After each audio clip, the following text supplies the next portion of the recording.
स्वागत है आपका एक बार फिर से। तो क्या डंप हो रहे हैं खुद ट्रंप अपने ही जाल में फंस जाएंगे?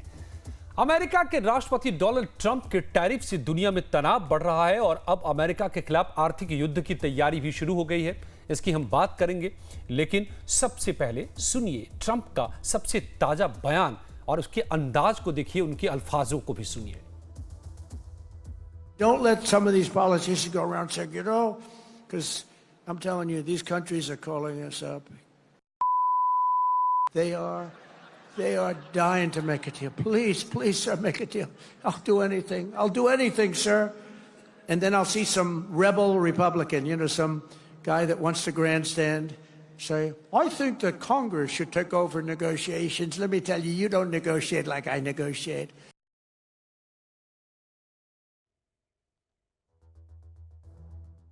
ठीक बात है कि दुनिया परेशान है।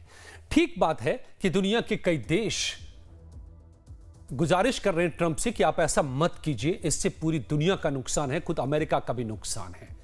लेकिन ट्रंप का यह रवैया दुनिया को चढ़ाने वाला हो सकता है। अमेरिका फर्स्ट की नीति और अपने व्यापार घाटे की भरपाई के लिए ट्रंप जो चाहे नीति बनाए और उसे लागू भी करें, इससे कोई ऐतराज नहीं। लेकिन अपने इस तरह के गिरे हुए अल्फाज से, बयान और ऐसे बयानों से जाहिर है वो दुनिया के देशों का मजाक उड़ा रहे हैं। जिस तरह की गाली गलौज वाली छिछले स्तर की भाषा और अंदाज में ट्रंप बात कर रहे हैं, उससे तो लगता है कि क्या वाकई वक्त आ गया है कि अब दुनिया को अमेरिका के खिलाफ लामबंद हो जाना चाहिए और आर्थिक मोर्चेबंदी के साथ एकजुट हो जाना चाहिए। और यह बात चीन ही बार बार कह रहा है। असल में चीन अमेरिका में अब खुलकर टैरिफ वॉर छिड़ चुका है। चीन पर अमेरिका इस महीने ही 104% टैरिफ लगा चुका है और ट्रंप के पिछले टर्म की बात करें तो चीन पर अमेरिका कुल 125% टैरिफ अब तक लगा चुका है, जिसके बाद अब चीन ने भी पलटवार किया है। अमेरिका पर 84% का जवाबी टैरिफ लगा दिया है, जो 10 अप्रैल यानी कि कल से लागू हो जाएगा। तो ट्रंप के इस सनक भरे रुख और ड्रैगन की फुफकार के बीच चीन ने एक नया पासा फेंका है। आज असली मुद्दा हमारा और टॉकिंग पॉइंट यह है, चीन का पासा क्या है। शी जिनपिंग ने भारत, एशिया और ग्लोबल साउथ यानी कि विकासशील देशों को एकजुट होने का आह्वान किया है। इससे पहले भी चीन की सरकारी मीडिया और चीनी विदेश मंत्री के हवाले से यही बात बार बार कही गई है। चीनी विदेश मंत्री ने तो सीधे भारत से साथ आने की अपील की थी। चीन का कहना है कि इन देशों को पश्चिमी देशों, खासकर अमेरिका के आर्थिक दबाव और संरक्षणवाद के खिलाफ मिलकर खड़ा होना चाहिए। सवाल यह है कि चीन का यह प्रस्ताव भारत के लिए कितना मायने रखता है। क्या यह वाकई एक मौका है जिससे भारत और अन्य विकासशील देशों को फायदा होगा, या फिर यह चीन की एक सोची समझी चाल हो सकती है जिसका मकसद भारत को अमेरिका और पश्चिमी देशों से दूर कर देना है और अपना दबदबा कायम कर लेना है। आज हम इस जटिल सवाल की पड़ताल करेंगे तथ्यों, आंकड़ों और अपने एक्सपर्ट्स के साथ। तो सबसे पहले आइए उन हालातों को समझते हैं जिसमें चीन ने यह पेशकश की है। अमेरिका और चीन दुनिया की दो सबसे बड़ी अर्थव्यवस्थाएं पिछले कई सालों से व्यापारिक और तकनीकी संघर्ष को लेकर टकराती रही हैं। इसकी शुरुआत पूर्व अमेरिकी राष्ट्रपति डोनाल्ड ट्रंप के कार्यकाल में तभी शुरू हो गया था जब उन्होंने चीन से आने वाले अरबों डॉलर के सामान पर भारी टैरिफ लगा दिया था। उनका आरोप था कि चीन व्यापार के गलत तरीकों, इंटेलेक्चुअल प्रॉपर्टी की चोरी और सरकारी सब्सिडी का इस्तेमाल कर अमेरिकी उद्योगों को नुकसान पहुंचा रहा है। तब बात आगे बहुत नहीं बढ़ी थी, लेकिन ट्रंप के दूसरे कार्यकाल यानी कि अब यह आर्थिक युद्ध का रूप ले चुका है। इस लगातार बढ़ते दबाव के कारण चीन अपनी अर्थव्यवस्था और वैश्विक प्रभाव को बनाए रखने के लिए नए रास्ते तलाश रहा है और यहीं पर भारत, एशिया और ग्लोबल साउथ के देशों को एकजुट करने का उसका यह प्रस्ताव सामने आया है। तो अब समझिए कि चीन का ताजा प्रस्ताव क्या है। चीन का प्रस्ताव ऊपरी तौर पर काफी आकर्षक भी लगता है। चीन कह रहा है कि विकासशील देशों को आपसी सहयोग बढ़ाना चाहिए, व्यापार और निवेश को बढ़ावा देना चाहिए और वैश्विक मंचों पर मिलकर अपनी आवाज उठानी चाहिए। चीन तर्क दे रहा है कि पश्चिमी देश अपनी समस्याओं का बोझ विकासशील दुनिया पर डाल रहे हैं और संरक्षणवादी नीतियां अपना रहे हैं, जिससे सभी को नुकसान हो रहा है। चीनी विदेश मंत्रालय और सरकारी मीडिया के बयानों में इस बात पर जोर दिया जा रहा है कि इससे साझा हित रहेगा। ग्लोबल साउथ के देशों के हित समान हैं, जैसे गरीबी उन्मूलन, सतत विकास और एक न्यायपूर्ण वैश्विक व्यवस्था की जरूरत है। बहुध्रुवीय विश्व बनाने की भी चीन को हार लगा रहा है। दुनिया को किसी एक या दो शक्तियों के वर्चस्व में नहीं रहना चाहिए, यह चीन कह रहा है, बल्कि एक बहुध्रुवीय व्यवस्था होनी चाहिए जिसमें विकासशील देशों की भी महत्वपूर्ण भूमिका हो। चीन कह रहा है कि आपसी व्यापार बढ़ाकर और एक दूसरे की अर्थव्यवस्थाओं में निवेश करके पश्चिमी बाजारों पर निर्भरता को हम कम कर सकते हैं, और अमेरिका और अन्य पश्चिमी देशों की टैरिफ नीतियों का मिलकर हमें विरोध करना चाहिए। और चीन अपनी इसी नैरेटिव को आगे बढ़ाकर खुद को ग्लोबल साउथ के स्वाभाविक नेता के तौर पर भी पेश करने की कोशिश कर रहा है। और इसी सब के बीच में फिर यह सवाल खड़ा होता है कि क्या चीन इस बात को लेकर अगर आगे बढ़ रहा है तो इसके क्या क्या मायने हो सकते हैं? क्या यह चीन एक अच्छी मंशा से बात कर रहा है जिसकी वाकई जरूरत है ग्लोबल साउथ को, लेकिन चीन तो चालबाज रहा है हमेशा से, तो उस पर भरोसा कैसे हो? हम ये भी बात आगे करेंगे।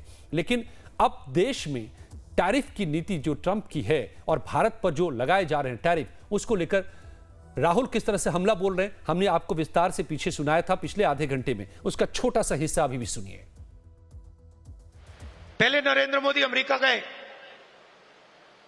याद है आपको, गले लगे थे, याद है? इस बार गले लगने वाली फोटो देखी आपने? देखी? कहां गायब हो गई? राष्ट्रपति ट्रंप ने ऑर्डर दिया। जी, तो कुछ इस अंदाज में हमले भी हो रहे हैं और चिंताएं भी भारत में हैं, लेकिन चीन की इस समय में ऐसी पेशकश क्या वाकई ये सबके लिए फायदेमंद हो सकता है? ये पहल का मतलब क्या हो सकता है? योगेंद्र कपूर साहब अर्थशास्त्री मेरे साथ जुड़े हुए हैं और प्रोफेसर कमलेश मिश्रा विदेश मामलों के जानकार, आप दोनों का बहुत बहुत स्वागत है। पहले तो मैं योगेंद्र जी आपसे ये समझ लूं कि चीन और अमेरिका के बीच आज जो वॉर शुरू हो गया है, 104% टैरिफ ट्रंप का, तो 84% टैरिफ अब चीन ने लगा दिया है। क्या इसका मतलब और अर्थ होगा और असर होगा? देखिए, एक चीज को हमें बहुत क्लियरली समझना है कि चाइना जो है बहुत क्लियरली समझता है और जानता है कि वो एरा ऑफ टेरिटोरियल एक्सपेंशनिज्म जो है वो अब धीरे धीरे खत्म होता जा रहा है। और अगर आपको वर्ल्ड के अंदर डोमिनेट करना है आज के टाइम में, तो वो आपका पॉसिबल है थ्रू इकोनॉमिक एक्सपेंशनिज्म। और यहां पर जब हम यूनाइटेड स्टेट्स के साथ उनका एक आपस में ट्रेड वॉर देखते हैं, तो उनको ये क्लियरली नजर आता है कि यूनाइटेड स्टेट्स की जो पॉलिसीज हैं वो स्ट्रेट अवे टुवर्ड्स चाइना जो है ओरिएंटेड है कि कैसे उनको वो एक उभरती हुई जो पावर है उनकी डोमिनेशन को वो कैसे खत्म करना चाहता है। और इसीलिए अमेरिका भी जो है वो दूसरी नई मार्केट्स को जो है देख रहा है और वो चाहता है कि न्यू मार्केट्स जो इमर्जिंग हैं वो उनसे जो है आगे आने वाले टाइम में बिजनेस करे। जी, चाइना की जो स्ट्रेटेजी है वो ये है कि वो अच्छे से जानते हैं कि अगर यूनाइटेड स्टेट्स के साथ उनकी जो ये वॉर चल रही है, इसमें यूनाइटेड स्टेट्स से ज्यादा चाइना को जो है नुकसान है so far as economic impact is concern. और ऐसे में वो अच्छे से जानता है कि उसको जितने भी, चाहे ब्रिक्स से स्टार्ट होते हुए जितने भी देश हैं दुनिया के, कि उनके साथ जो है उनको ऐसे रिलेशंस को बना के रखने हैं कि जिससे कि जो उनका ट्रेड बैलेंस जो है, आज इंडिया के कंपैरिजन के साथ भी अगर हम करें चाइना का, तो चाइना जो है वो ट्रेड पॉजिटिव है, ट्रेड सरप्लस एंजॉय करता है इंडिया के साथ जो है, क्योंकि उनकी जो एक्सपोर्ट्स इंडिया को हैं वो ज्यादा है एज कंपेयर टू इंपोर्ट्स जो है इंडिया से। तो ऐसे में वो ये देख रहा है कि कल को अगर ये सिचुएशन फर्दर बॉइल डाउन होती है, तो ऐसे में जो है उसको बहुत जरूरी है कि न्यू मार्केट्स जो हैं उनके अंदर जो है अपना बिजनेस को शिफ्ट करना होगा और उसके लिए उन सबको एकजुट होकर चलना बहुत जरूरी है। तो मेरा ये मानना है कि ये जो है ये चाइना की एक स्ट्रेटेजी है कि किस तरीके से वो जो है अगर उनका जो यूएस के साथ जो एक ट्रेड रिलेशन था अगर वो डिस्टर्ब हो रहा है, तो कैसे उनकी फर्दर जो सप्लाई चेन्स हैं वो डिस्टर्ब ना हो, जिससे कि उनका जो जीडीपी है, क्योंकि वो डायरेक्टली अफेक्ट होता है उससे, अगर उनकी एक्सपोर्ट्स जो है गिरती हैं, तो उस चीज को वो इंटैक्ट करने के लिए वो कोशिश कर रहे हैं कि जितने भी दुनिया के बड़े देश हैं और जिनके साथ उनका एक ट्रेड बैलेंस पॉजिटिव है, उनके साथ वो किस तरीके से रिलेशंस मेंटेन करके और यूएस को जो है चेकमेट करने की कोशिश कर रहे हैं। ठीक है, ओके। प्रोफेसर कमलेश मिश्रा साहब, विदेश मामलों के जानकार। कमलेश जी, ये जो चीन इस वक्त बार बार अपील कर रहा है, और ये तीसरी बार मैं हाल के दिनों में देख रहा हूं, पहले विदेश विभाग ने किया था, वहां की सरकारी मीडिया ने इस बात को रखा था, और अब खुद शी जिनपिंग कह रहे हैं कि सभी को एकजुट हो जाना चाहिए। एशियाई देशों को, ग्लोबल साउथ को, खुलकर भारत को भी साझेदारी के लिए आमंत्रित कर रहे हैं। डज इट मेक सेंस जो बात ट्रंप कर रहे हैं और आज जिस भाषा में उन्होंने अपना बयान दिया है? देखिए, ऐसा है कि जहां तक भारत की स्ट्रैटेजी अगर देखी जाए इंटरनेशनल रिलेशंस की या फॉरेन अफेयर्स में, इस समय भारत कुछ नहीं करेगा। ये इस पर बैठेगा, काफी हफ्ते अभी बैठेगा बिना किसी रिस्पांस के, और देखा होगा आपने सभी कंट्रीज ने रिस्पॉन्ड किया है, लेकिन इंडिया एक ऐसी कंट्री है जिसने अभी तक कोई रिस्पांस नहीं किया है कि हम क्या करने जा रहे हैं। उन्होंने सिर्फ ये कहा है कि हम इसको देख रहे हैं, हम इसको समझ रहे हैं। ये एक ऐसी नीति बनाई गई है कि ये चाहेंगे, इंडिया चाहेगा कि वो किसी का इस समय साथ नहीं देगा, वो अकेले बैठकर देखेगा कि बाकी लोग आपस में क्या करते हैं। जहां तक चाइना और यूएस के रिलेशन है, देखिए चाइना इस समय स्ट्रांग पोजीशन पे है। आपको ये समझना पड़ेगा, चाइना जो है, ये ट्रेड वॉर अब नहीं रही यूएस और चाइना के बीच में, ये फर्स्ट पोजीशन की लड़ाई चल रही है, और इस पर रिस्पांस होगा। चाइना बैक डाउन नहीं करेगा। चाइना का ट्रेड सरप्लस यूएस के साथ है, और इनफैक्ट मोस्ट कंट्रीज के साथ उनका ट्रेड सरप्लस है। पूरी सप्लाई चेन अभी भी उनके हाथ में है। जो क्रिटिकल इनपुट्स हैं वो सब अभी चाइना से ही आते हैं। तो ये उतना आसान नहीं होगा, क्योंकि अब इसका इम्पैक्ट यूएस पे दिखाई पड़ना शुरू करेगा। तो मेरे ख्याल से ये ट्रेड वॉर ज्यादा से ज्यादा 2-3 महीने से ज्यादा नहीं चलेगी। इस पर वापस कुछ ना कुछ ऐसा होगा कि जहां पर सब बैक टू नॉर्मल आना ही पड़ेगा सर्वाइवल के लिए। ओके, तो क्या ये किसी भी तरीके से वर्ल्ड ऑर्डर को भी रीशेप कर सकता है? और जो कोशिश चीन करने की कोशिश कर रहा है रीशेप करने की, मैं आपसे समझूंगा आप दोनों से, लेकिन मैं ये भी बताऊं कि जो चीन से बार बार ये प्रस्ताव सामने आ रहा है, अपील सामने आ रहा है, ऊपरी तौर पर चीन का ये प्रस्ताव आकर्षक और सटीक भी लग सकता है, और ये भारत के लिए भी फायदे का सौदा साबित हो सकता है। लेकिन चीन की चालबाजियों के इतिहास को देखते हुए उस पर भरोसा करना आसान भी नहीं है। इस पर हम चीन की चालबाजियों पर आगे बात करेंगे, मगर पहले समझिए कि वाकई अगर भारत के नजरिए से चीन के इस प्रस्ताव में फायदे ढूंढे जाए तो क्या सब हो सकते हैं। यदि भारत चीन और अन्य विकासशील देशों के साथ मिलकर वैश्विक मंचों जैसे कि WTO, संयुक्त राष्ट्र में बात करते हैं, तो यह आवाज और ज्यादा मजबूत होगी। सभी अगर एकजुट होते हैं, ग्लोबल साउथ, एशिया और भारत, चीन, यदि चीन वास्तव में सहयोग बढ़ाना चाहता है तो वह भारतीय उत्पादों और सेवाओं के लिए अपने बाजार को और खोल सकता है, जिससे भारत का भारी व्यापार घाटा कम करने में भारत को मदद मिल सकती है। भारत का चीन के साथ व्यापार घाटा 2023-24 में करीब $85 बिलियन का था, जो भारत के लिए चिंता की भी बात है। और चीन के साथ मिलकर भारत ग्लोबल साउथ के अन्य देशों के साथ व्यापार और निवेश भी बढ़ा सकता है। अफ्रीकी और लैटिन अमेरिकी देशों में विकास की अपार संभावनाएं हैं। अमेरिका चीन तनाव के कारण कई कंपनियां China+1 की रणनीति अपना रही हैं। अगर संभव हो तो चीन के साथ बेहतर तालमेल भारत को इन बदलती सप्लाई चेनों का एक हिस्सा बनने में मदद कर सकता है। और सबसे बड़ी बात कि यदि चीन वाकई साझेदारी करना चाहता है भारत के साथ, तो ये दोनों देशों के तनाव को भी कम कर सकता है, खासकर सीमा विवादों को सुलझा सकता है। लेकिन चीन से एक ईमानदार साझेदारी की उम्मीद करना मुश्किल है, क्योंकि भारत के खिलाफ यूएन में वीटो का इस्तेमाल करने से लेकर बॉर्डर से छेड़छाड़ और एग्रेशन का चीन का इतिहास पुराना रहा है। ऐसे में यह भी समझना जरूरी है कि चीन के इस प्रस्ताव के पीछे उसकी क्या मंशा हो सकती है, क्या संभावित चालें हो सकती है, और चीन पर भरोसा करने का भारत के लिए क्या जोखिम हो सकता है। तो अब सिक्के के दूसरे पहलू को देखिए और समझिए कि क्या चीन का यह प्रस्ताव भारत के लिए एक जाल भी हो सकता है। असल में भारत अमेरिका संबंधों को कमजोर करना यह एक मकसद हो सकता है चीन का। यह सबसे बड़ा जोखिम है। चीन का मुख्य उद्देश्य भारत को अमेरिका के राजनीतिक खेमे से दूर करना हो सकता है। अमेरिका हाल के वर्षों में भारत का एक महत्वपूर्ण रणनीतिक और आर्थिक साझेदार बनकर उभरा है। क्वाड और I2U2 जैसे मंचों पर भारत और अमेरिका के बीच रक्षा और रणनीतिक सहयोग लगातार बढ़ रहा है। चीन इन साझेदारियों को अपने खिलाफ मानता है। साथ ही अमेरिका भारत के सबसे बड़े व्यापारिक भागीदारों में से एक है। दोनों देशों का व्यापार $120 बिलियन से ज्यादा है, जिसमें भारत को ज्यादा फायदा हो रहा है कि निर्यात ज्यादा है। चीन का इतिहास बताता है कि वो अपने राष्ट्रीय हितों को सबसे ऊपर रखता है। दूसरी एक वजह, इस एकजुटता के आह्वान के पीछे उसका मुख्य मकसद हो सकता है अमेरिका के दबाव को कम करना और अपने नेतृत्व में एक ऐसा गुट बनाना जो पश्चिमी प्रभाव को संतुलित कर सके। इसमें भारत या अन्य देशों के हितों की अनदेखी हो सकती है।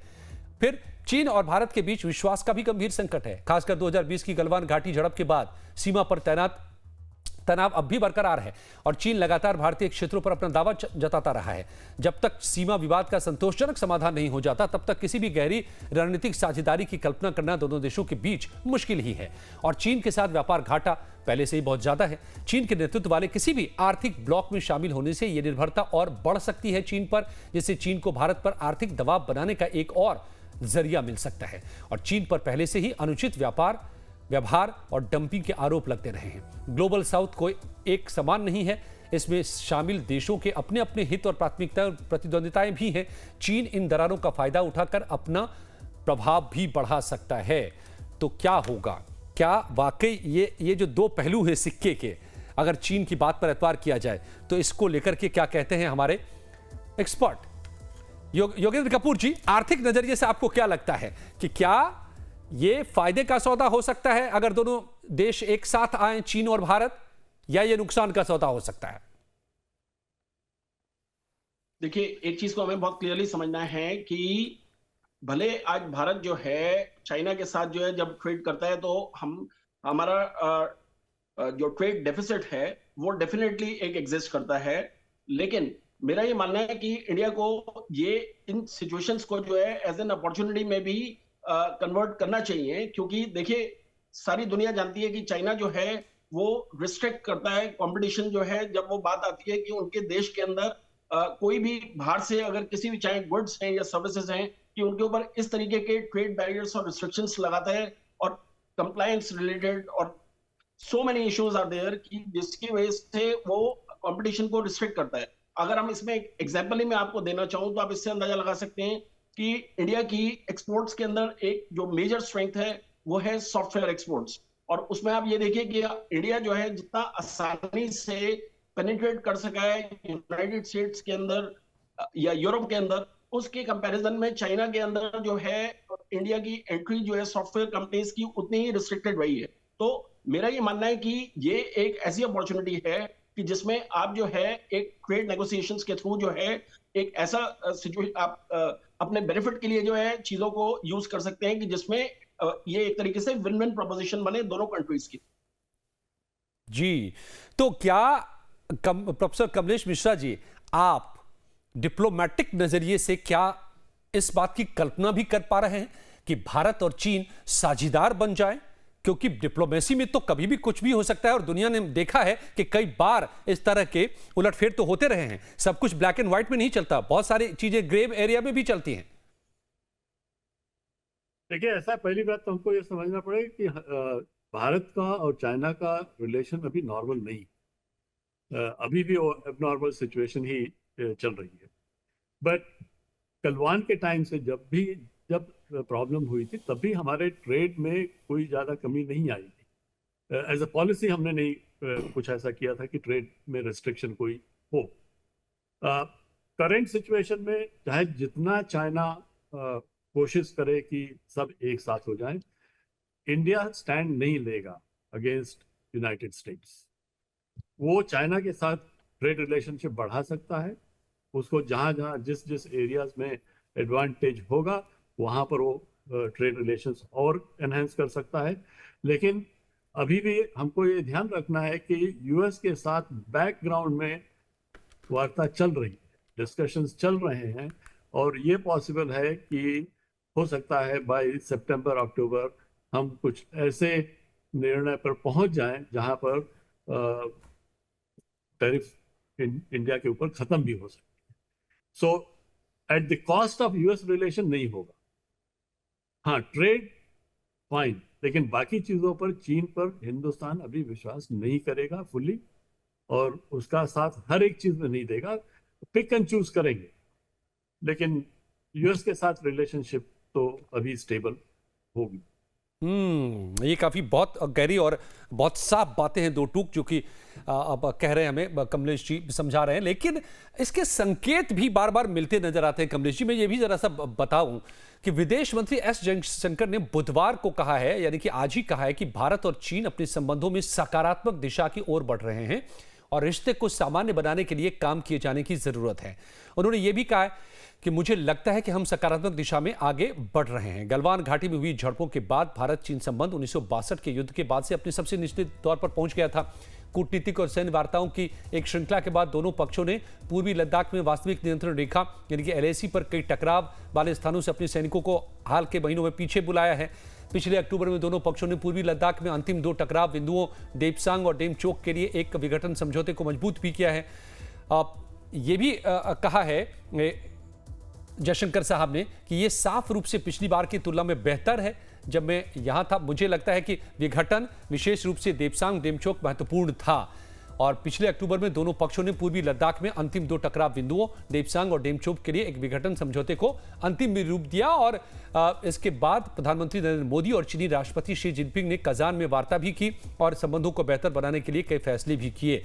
तो जयशंकर ने सुझाव दिया कि सीमा पर मुद्दे कुछ हद तक बने हुए हैं, क्योंकि वर्षों की अवधि में ये बने हैं, कई सालों से मुद्दे चले आ रहे थे, लेकिन इस दौरान कई चीजें ऐसी भी हुई हैं जिनमें कुछ वास्तव में कोविड से जुड़ी थी और कई पुराने मामले थे, उसमें कई बातें अब बेहतरी की तरफ बढ़ती दिखाई दे रही हैं। कमलेश जी, और ये बात पहली बार नहीं जयशंकर साहब कह रहे हैं, पिछले दिनों में कई उनके ऐसे बयान आए हैं जो ये संकेत कर रहे हैं कि भारत और चीन के बीच संबंध अब बेहतर हो रहे हैं और बातचीत लगातार जारी है। डोभाल साहब लगातार चीन भी जा रहे हैं, सीमा के मुद्दों को समझाने की भी कोशिश कर रहे हैं, कोशिशें हो रही है दोनों पक्षों से।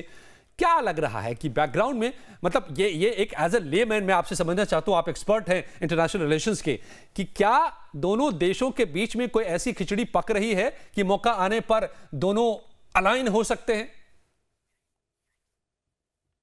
देखिए, चाइना के साथ तो अलायंस, उस टाइप का अलायंस तो अभी एक्सपेक्टेड नहीं है कुछ समय तक। इसमें अभी समय लगेगा क्योंकि वो ट्रस्ट बिल्ड करने में टाइम लगेगा। वो ये नहीं है कि हम 1 साल में इसको कर लेंगे या हमारा ट्रेड डेफिसिट कम हो जाएगा इसलिए हम चाइना के साथ हाथ मिला लेंगे। ये पॉसिबिलिटी अभी बहुत कम है, इसमें टाइम लगेगा। हाँ, ये पॉसिबल है कि अभी जो चाइना प्रपोज कर रहा है उसमें कुछ एरियाज में हम उसका साथ दे सकते हैं, जिससे कि चाइना को भी ये लगे कि हाँ हम साथ में हैं, लेकिन हम कंप्लीटली चाइना के साथ अभी नहीं जाएंगे। हम उन्हीं एरियाज में ट्रेड पर काम करेंगे जहां पर हमारा डेफिसिट है, उन एरियाज में करेंगे। और हो सकता है इस पर कुछ कंसेशन चाइना इस समय दे भी सकता है क्योंकि वो फंसा हुआ है इस समय। तो ये हमको याद रखना है कि चाइना पर ट्रस्ट करना अभी हिंदुस्तान के लिए पॉसिबल भी नहीं है एज ए फॉरेन पॉलिसी। इसमें बहुत टाइम लगेगा और यूएस के साथ हम रिलेशन खराब नहीं करना चाहते हैं। तो अगर कुछ चेंजेस होंगे तो देखिए, ऑलरेडी यूएस में ऑलरेडी प्रेशर बनना शुरू हो गया है, काफ़ी प्रोटेस्ट शुरू हो गए हैं, प्राइस राइज होने लगी है, लोग ऑलरेडी खरीद के सामान स्टोर करना शुरू कर दिए हैं। तो मुझे ये नहीं लगता है कि दैट हम इस तरफ एक साइडेड जाएंगे चाइना के साथ, पॉसिबल नहीं। अब बिल्कुल साफ तौर पे तो यानी ये अभी जो कोशिश में लगे हुए हैं, जब खास करके मजबूरी आई है, वॉर छिड़ गया है अमेरिका के साथ, टैरिफ वॉर, तो भारत के द्वार या फिर तमाम देशों के द्वार खटखटा रहे हैं शी जिनपिंग साहब, लेकिन उनके भरोसे अभी भारत अपने अमेरिका की साझेदारी को दांव पर नहीं लगा सकता, क्योंकि इतना भरोसे के लायक चीन न रहा है और न उस पर आगे भी भरोसा किया जा सकता है। मेरे पास इतना ही वक्त था। जी योगेश जी, आप कुछ ऐड करना चाह रहे थे?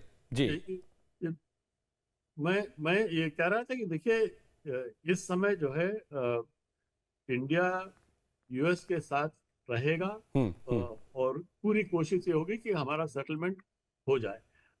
एक चीज ये देखने वाली बात भी है कि भाई हम बोल तो कुछ नहीं रहे, हम कुछ नहीं बोल रहे। जी। पूरी जी। दुनिया बोल रही है एक्सेप्ट इंडिया, आप दोनों क्योंकि का इंडिया बहुत कायदे से सोच समझ के करेगा। आगे कदम बढ़ा रहा है।